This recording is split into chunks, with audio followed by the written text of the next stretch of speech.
Hello friends, मैं हूं KP Singh. आप देख रहे हैं मेरा चैनल पढ़ोगे तो पढ़ोगे। अगर आप सीखना चाहते हैं रोज कुछ नया तो प्लीज मेरे चैनल को सब्सक्राइब करें और बेल आइकन को जरूर दबाएं ताकि आप तक पहुंचे वीडियो सबसे पहले। तो आज मैं लाया हूं आपके लिए डॉक्टर मनोहर रे की किताब से क्लास 9 का दूसरा अभ्यास जो है हमारा बहुपद के नाम से जाना जाता है। तो बहुपद क्या होता है, बहुपद जानते हैं उसके बारे में। तो सबसे पहले छोटी सी बात मैं आपको बताऊंगा कि बहुपद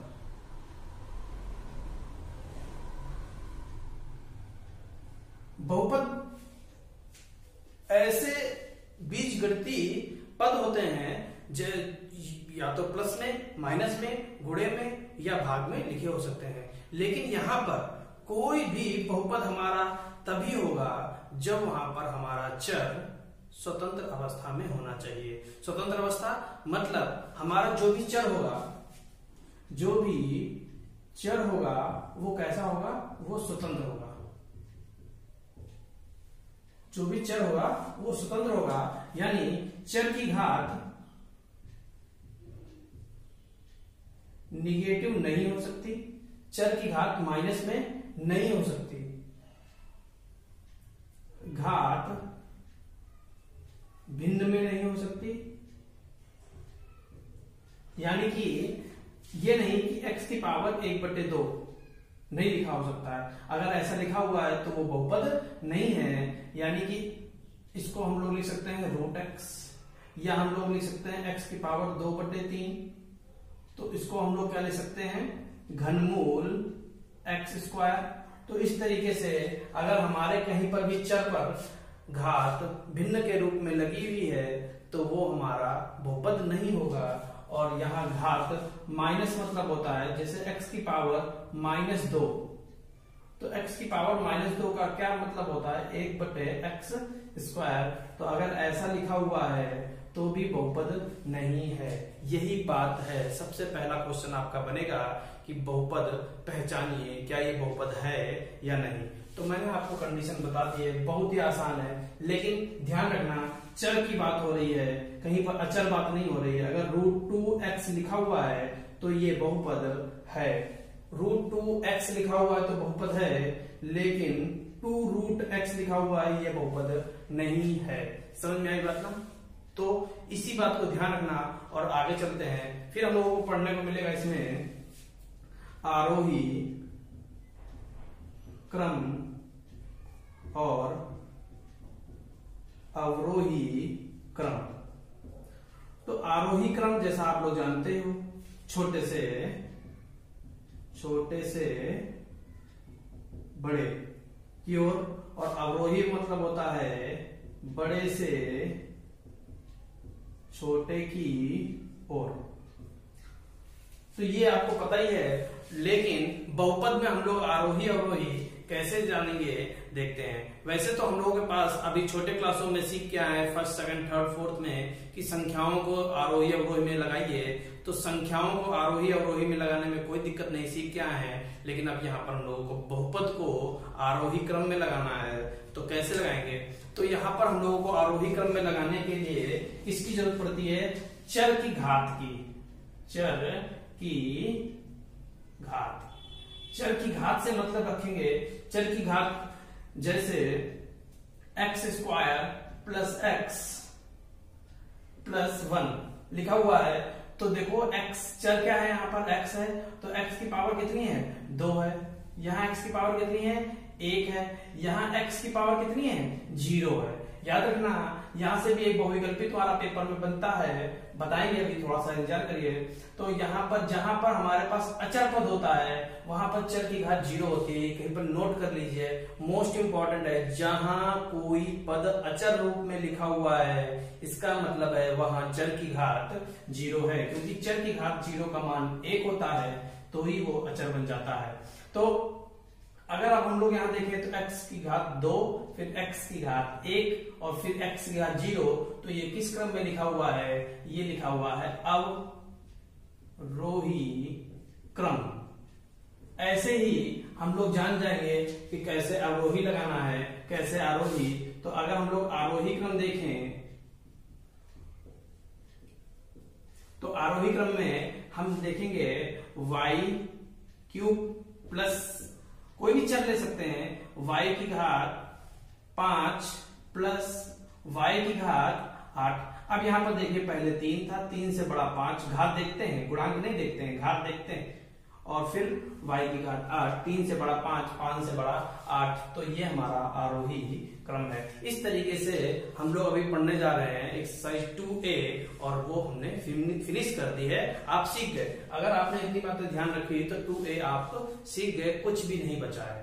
चलिए देखते हैं इसको। अगर कुछ भी यहाँ पर लिखना है लिख लीजिए। छोटी सी बात बताएंगे, किसी किसी बच्चों को यहाँ पर आरोही और अवरोही में दिक्कत होती है तो उनके लिए छोटी सी हिंट देंगे, आप समझ लीजिए, कभी जीवन में भूलेंगे नहीं। कैसे? आप देखिए, आरोही कितने अक्षर हैं? 1 2 3, ठीक है, 1 2 3 4, 4 बड़ा होता है, 3 छोटा होता है, यानी छोटे से बड़ा, और ये बड़ा है तो बड़े से छोटा। बस याद हो गया।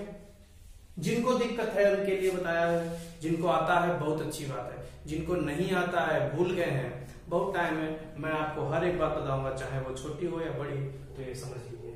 लिखना चाहिए तो लिख लीजिए।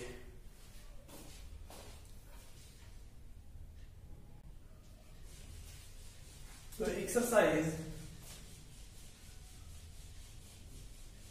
2A, एक्सरसाइज 2A में पहले बहुविकल्पी है हमारे पास 3। मनोहर रे की किताब है, मनोहर रे की किताब से मैं बता रहा हूं आपको।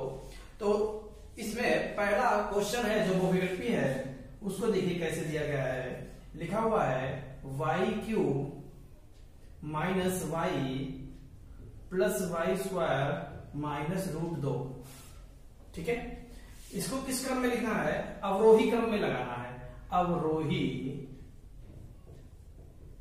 क्रम में लगाना है। इस क्वेश्चन को अवरोही क्रम में लगाना है। ये हमारा पास बहुपद है, ये हमारे पास बहुपद है। सबसे पहले आप यही पहचान लीजिए क्या बहुपद है। तो अभी मैंने बहुपद की आपको अभी एक निशानी बताई थी, एक पहचान बताई थी कि जो चर है वो स्वतंत्र अवस्था में होना चाहिए, घात ऋणात्मक नहीं होनी चाहिए, घात भिन्न नहीं होनी चाहिए। तो अब देखते हैं, बिल्कुल सही है, न घात ऋणात्मक है कहीं पर, न घात भिन्न के रूप में लिखी हुई है। तो अब हम लोग इसको अवरोही क्रम में लगाएंगे। तो अवरोही मतलब होता है बड़ा, यानी बड़े से छोटे की ओर। तो बड़ा इसमें कौन सा है? घात देखते हैं, घात है 3, 3 सबसे बड़ी है, तो सबसे पहले y³, फिर 3 से छोटा 2 y²। तो इस पूरे पद को लाएंगे चिन्ह के साथ में, प्लस, यही गलती कर देते हैं बच्चे, चिन्ह ये लगा देते हैं, गलत हो जाएगा। जो भी पद लेके आएंगे उसके साथ में जो चिन्ह लगा होगा वो लगाएंगे। फिर 3 से छोटा 2 और 2 से छोटा 1 माइनस y की घात 1, यानी केवल y। और फिर हमने अभी आपको बताया था अचर पद, यानी जहां पर चर की घात 0 हो, यानी यहाँ y की घात 0 है, तो अब इसको ही लिख देंगे √2, और ये हो गया हम लोगों का अवरोही क्रम। ये पहला क्वेश्चन हो गया, बहुत ही आसान था, सीख गए होंगे। देखते हैं दूसरा क्वेश्चन। दूसरे क्वेश्चन में क्या कह रहा है? x की घात 5 plus 2x² plus 3x plus 7x की घात 4 प्लस x³ प्लस 1 का आरोही क्रम। आरोही क्रम कह रहा है, आरोही क्रम। तो आरोही लिख देते हैं यहां पर, आरोही क्रम। तो खुद आप देखिए आरोही क्रम, अभी मैंने आपको सिखाया था 4 अक्षर 3 अक्षर, 3 छोटा यानी छोटे से बड़ा। तो छोटे से बड़ा, तो सबसे पहले ध्यान से देखिए, यहां पर चर हमारे पास क्या है? x है, ठीक है। x की घात सबसे छोटी कहां पर है? 1 है या ये 0 है? यहां पर x की घात कितनी होती है? 0 होती है। लिखते नहीं है, सिर्फ आपको समझाने के लिए बता रहे हैं। यहाँ पर कितनी है? 1 है ना, तो इंटू x की घात 0 लिख सकते हैं इसको, यानी x की घात यहाँ 0 है, और ये है x की घात 1, तो ये पहले आएगा क्योंकि 0 छोटा होता है और 1 बड़ा होता है, इसलिए ये पद आएगा सबसे पहले 1, फिर आएगा x की घात 1 प्लस 3x, फिर आएगा x की घात 2 प्लस का 2x², फिर आएगा 3 प्लस का x³ प्लस 7x की पावर 4 प्लस x की पावर 5। इस तरीके से हमारा क्वेश्चन कंप्लीट। कुछ भी नहीं था, कोई भी कठिनाई नहीं थी। तीसरे क्वेश्चन में कह रहा है पहचानिए बहुपद है या नहीं। मैं आपको खुद बताने जा रहा हूं कि आप खुद बता देंगे कि बहुपद है या नहीं। मैं नहीं बताऊंगा, मैं सिर्फ क्वेश्चन लिखूंगा और आप अपने आप मेरे क्वेश्चन लिखते ही आप अपने आप मन में सोच लीजिएगा कि ये बहुपद है या नहीं। ठीक है, मैं लिख रहा हूं और फिर आप मन में सोचिएगा और मैं बताऊंगा तो उसको टैली कर लीजिए। अभी आप पता चल जाएगा आप सीखे हैं या नहीं। जैसे तीसरा क्वेश्चन है, इसको रफ कर देते हैं।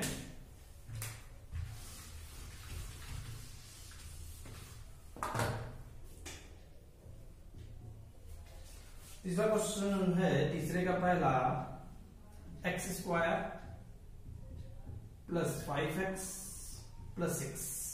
X square plus 5x plus 6 लिखा हुआ है। पूछ रहा है क्या ये बहुपद है। तो आप पहचानिए बहुपद की क्या निशानी बताई थी। चर देखते हैं। चर क्या है, x की घात 2 बहुत अच्छे, x की घात 1 बहुत सुंदर और x की घात 0। तो घात ना ही ऋणात्मक है ना ही भिन्न में है, तो ये हमारा बहुपद है। दूसरा क्वेश्चन,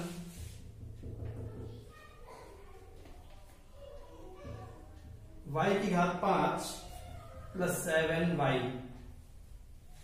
बताइए, चर y है, y की घात 5 है, y की घात 1 है, तो ये हमारा बहुपद है क्योंकि घात ना ही भिन्न में है ना ही ऋणात्मक है। तीसरा, रूट x प्लस 2x। बताइए क्या ये बहुपद है। तो देखिए चर हमारा x है, x की घात 1 और ये रूट x आ गया, तो ये हमारा बहुपद नहीं हो सकता। ये हमारा बहुपद नहीं हो सकता।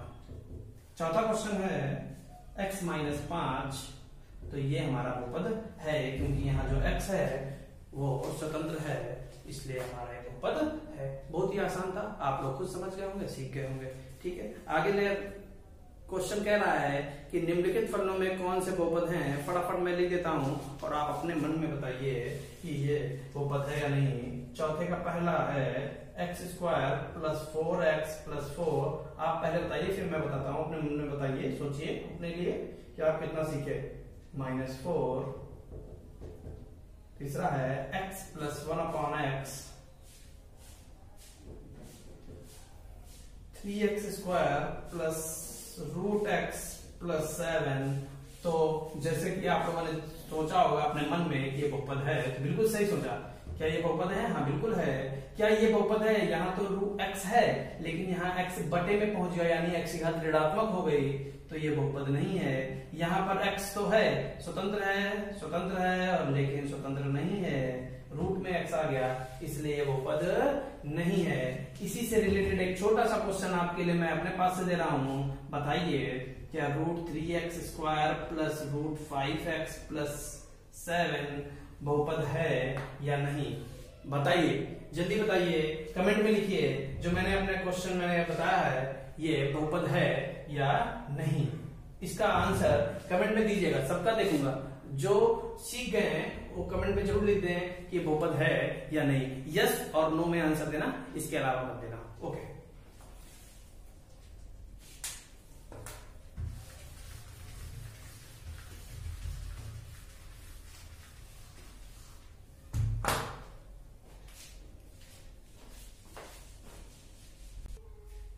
इसके आगे और भी क्वेश्चन है तो वो भी लिख देते हैं फटाफट।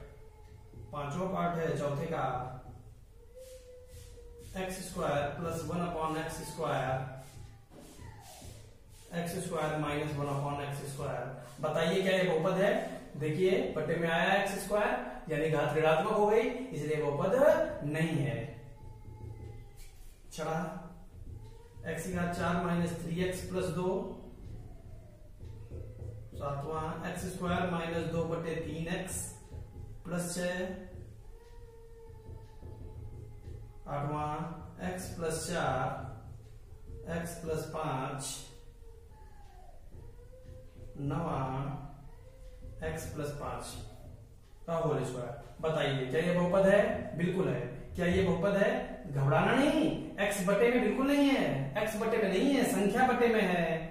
x बटे में नहीं है यानी चर बटे में नहीं है, तो ये बहुपद बहुपद है, ये बिल्कुल सही बहुपद है, ये बिल्कुल बहुपद है। कोई भी गड़बड़ी नहीं की, सीख गए होंगे, आपको खुद ही लग रहा होगा कि हाँ सीख गए हैं। ठीक है, आगे देखते हैं। पांचों पार्ट में क्या कह रहा है, छोटी सी बात आ गई, गुणांक। गुणांक सिखा देते हैं। गुणांक, एक बार आप अपने मन में कहिए, गुणांक, गुणे का अंक, हिंदी सिखा दी, गणित के साथ हिंदी भी सिखा दी। गुणांक मतलब गुणे का अंक, यानी कि जिसका गुणे में अंक पूछ रहा है तो उसके गुणे में जो भी संख्या लिखी हुई है वही आंसर हमारा है, वही हमारा आंसर है। बस खत्म हो गया, ये आप सीख गए। अभी खुद आप देखिए, सीख गए।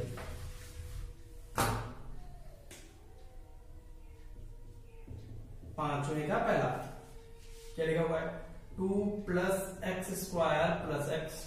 कह रहा है कि इन सारे क्वेश्चनों में x² दिख नहीं रहा होगा, x² का गुणांक, पांचों पार्ट में x² का गुणांक पूछ रहा है। तो भैया x² दोनों कहां x² है, ये रहा x²। इसके गुणे में कौन लिखा हुआ है, इसके गुणे में तो कोई नहीं लिखा हुआ है। और जिसका कोई नहीं होता उसका भगवान होता है, और जिसके गुणे में कोई संख्या नहीं उसका 1 होता है। कितना होता है, 1। तो इसका आंसर हो गया 1। बस लग गया। दूसरा,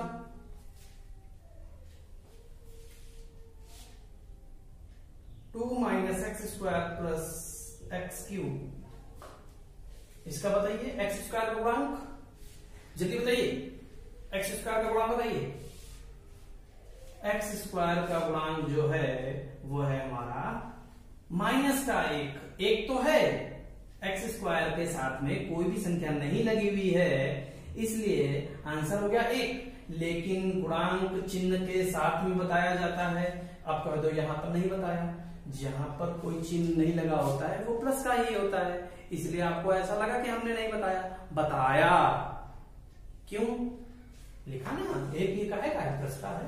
लेकिन यहां पर एक अगर आपने लिख दिया, यहां पर अगर आपने एक लिख दिया तो ये कट गया, नंबर आपके गए। -1 लिखिए क्योंकि माइनस चिन्ह लगा हुआ है इसलिए। ठीक है, तीसरा क्वेश्चन, π/2 x² + x। x² का गुणांक, x² का गुणांक ये रहा π/2। हो गया, हो गया। ये बहुत ही मजेदार क्वेश्चन है, बहुत ही मजेदार क्वेश्चन है, इंपॉर्टेंट है। ऐसे ही क्वेश्चन पेपर में आते हैं, बहुविकल्पी बनकर प्रकट हो जाते हैं आपके सामने, और फिर आप इधर उधर देखते हैं और सोचते हैं कि क्या करें क्या करें। कुछ सोचने की जरूरत नहीं है, जैसे क्वेश्चन दिखे तुरंत आंसर लगाइए, तभी लगेगा कि आप पढ़े हुए हैं, तभी लगेगा कि आप पढ़े हैं। तो √2x - 1 गुणांक काहे का बताना है, गुणांक बताना है x² का। x² यहां है ही नहीं, तो जब कोई चीज है ही नहीं इसका मतलब उसने कहीं लड़ाई करी होगी। किससे लड़ाई करी होगी, 0 से करी होगी, और क्योंकि 0 ही बलवान है वो सबको 0 बना देता है।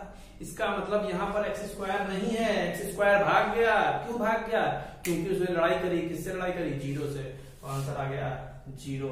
अगर वो पद ही नहीं है इसका मतलब आंसर 0। अगर वो पद है ही नहीं तो उसका गुणांक 0। समझ गए, ओके। नेक्स्ट देखते हैं, नोट कर लो अगर करना है तो।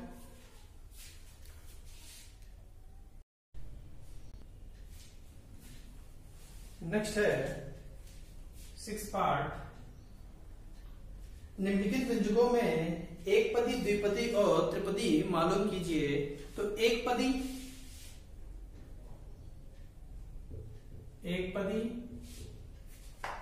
द्विपदी